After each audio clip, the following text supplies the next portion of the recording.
오늘은 조선 왕가에서 후기에 며느리를 2명을 잘못 들여놔가지고 조선 왕조가 멸망해가는 과정에 대해서 말씀을 드리겠습니다. 조선 후기 22대 임금 정조는 조선 왕들 중 세종대왕 다음으로 위대한 치적을 이룩한 유능한 통치자였습니다. 그는 조선을 중흥시키기 위해서 개혁도 하고 많은 노력을 하였습니다.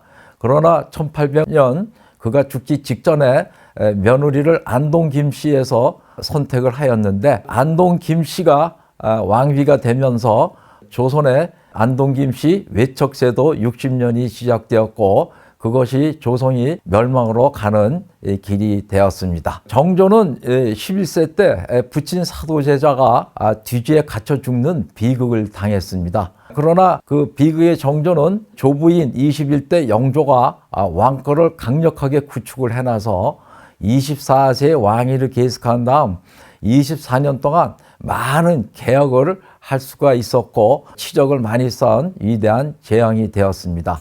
조선을 중흥시키고 정말 새로운 나라를 만들려고 엄청난 많은 노력을 하였습니다. 그런 정조는 1800년 49세 심한 종기와 등창으로 사망을 하였습니다. 정조의 개혁은 완성되지 못하고 중단이 되었습니다. 정조의 죽음에 대해서는 독설설도 있으나 확실치 않아서 여기서는 말씀드리지 않겠습니다. 정조는 사망하기 직전 1800년에 노론 시파 안동 김씨 김조순의 딸을 세자빈으로 선택을 하였습니다. 그 이유는 노론 시파가 자기 부친 사도세자에 대해서 우호적으로 생각을 하고 있었기 때문입니다. 1800년 그 세자빈을 선택을 해놓고 얼마 있다가 정조는 죽었습니다. 그래서 1800년 그 세자가 23대 왕 순조로 등극을 했습니다. 근데 순조는 그때 나이가 10살뿐이 안 되었습니다. 그래서 1804년까지 4년 동안 그 영조의 계비 경주 김씨 정순왕후가 수련천정을 하였습니다. 경순왕후의 수련천정이 끝나고 1805년부터 순조가 직접 정치를 시작을 했습니다. 그때 정조가 선택한 며느리 순조의 왕비 순원왕후 김씨가 자기의 친척들 안동 김씨들을 조종에 불러들이기 시작해서 그때서부터 안동 김씨의 외척 세도가 시작이 되었습니다. 그런데 순조가 죽고 난 다음에 순조의 손자 헌종이 7살에 왕으로 등극을 하였습니다. 헌종의 할머니인 그 안동 김씨 순원왕후가 수렴천정을 했습니다. 할머니가 정치를 하니까 왕의 할머니인 안동 김씨가 자기의 친척들 안동 김씨를 조종으로 모조리 불러들여서 그 안동 김씨가 권력을 엄청나게 구축을 할 수가 있었습니다. 헌종도 21세 젊은 나이에 죽었습니다. 자식이 없었습니다. 그래서 왕을 왕족 중에서 선택을 해야 했습니다. 순원왕후 김씨와 그 안동 김씨들은 왕족 중에서 강화도에서 나무꾼을 하고 사는 이원범이를 왕으로 선택을 하였습니다. 그 사람이 바로 25대 철종이었습니다. 철종은 강화도에서 나무꾼을 하다가 살고 공부를 하나도 안 했기 때문에 무식했습니다. 나무꾼하던 무식한 사람을 왕으로 세워놓고 안동 김씨는 모든 정부의 요직을 다 차지하였습니다. 그래서 철종 당시에 정부 요직의 주요 관리들의 80%가 안동 김씨였다고 합니다. 대궐에서 어전회의를 하면은 바로 어전회의가 아니고 안동 김씨 문중회의였다고 합니다. 철종이 1864년에 사망할 때까지 안동 김씨들은 60년간 세도를 누렸습니다. 철종이 사망하자 흥선대원군의 이남인 이명모기가 26대 왕 고종으로 등극을 하였습니다. 그때서부터는 안동 김씨의 세도가 이제 없어졌지만 새로 또 민씨의 세도가 시작이 되었습니다. 23대 순조서부터 25대 철종까지 약 60년간 안동 김씨가 외척 세도를 했는데, 이때 그동안 홍정래 반란이 일어났고 삼정의 문란으로 백성들은 양반 관리들에게 모든 것을 다 빼앗겼습니다. 그래서 완전히 알거지가 되었습니다. 안동 김씨들은 권력을 이용하여 관직을 팔아서 엄청난 돈을 많이 챙겼고 국고도 자기 집에다 막 갖다 쓰는 등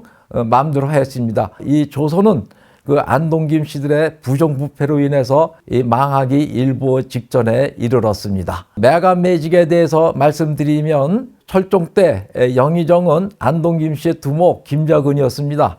김자근은 애척 기생을 데리고 있었는데 그 애척 기생의 이름이 나주조개였습니다. 그 기생 나주조개는 김자근의 권력을 이용하여 관직을 수없이 팔아먹고 엄청난 돈을 챙겼습니다. 대신에 기생첩이 관직을 팔아먹고 부자가 될 정도였으니 이 나라는 거의 망하기 일보 직전이라고 얘기를 할 수가 있습니다. 그리고 그때 당시 관리를 등용하는 과거 시험은 백을 쓰거나 뇌물을 주지 않고서는 절대로 합격이 되지를 않았습니다. 과거 시험장은 시장과 같이 이 바글바글거리고 혼잡하였습니다. 그러니 과거 시험은 완전히 짜고 치는 고스톱이었고 이미 합격자가 정해져 있었습니다. 아까 말씀드린 대로 1864년 25대 철종이 사망하고 안동 김씨의 세도는 끝났습니다. 철종이 사망한 1864년 11세에 고종이 26대 왕으로 등극을 하였습니다. 고종이 11살뿐이 안 되기 때문에 고종의 부친 흥선대원이 권력을 잡고 섭정을 하기 시작을 했습니다. 흥선대원군은 고종의 부인을 선택을 하는데, 즉 자기의 며느리를 선택하는데 안동 김씨와 같은 외척 세도를 방지하기 위해서 자기 처갓조 민씨 집안에서 가장 가난한 집안의 딸을 데리고 왔습니다. 이 여자가 바로 그 유명한 민비였습니다. 민씨가 고종의 왕비가 되어서 민씨는 정치를 간섭을 하기 시작을 했습니다. 민씨는 20세가 되면서부터 남편을 완전히 휘어잡고 정치를 좌지우지하였습니다. 민씨는 어려서부터 병법을 읽는 등 책을 많이 읽고 똑똑하였으나 욕심이 엄청나게 많은 여자였습니다. 이 민비가 바로 무당에 홀려 빠졌습니다. 그래서 무당이 하라는 대로 다 해서 무당의 말을 듣고 금강산 1만 2천 봉의 봉우리마다 다 재물을 놓고 제사를 지내서 국고를 완전히 탕진했습니다. 물론 그때 망해가는 나라라 국고가 얼마 안 되었지만 그것도 마저도 완전히 무당 말을 듣고 다 탕진을 했습니다.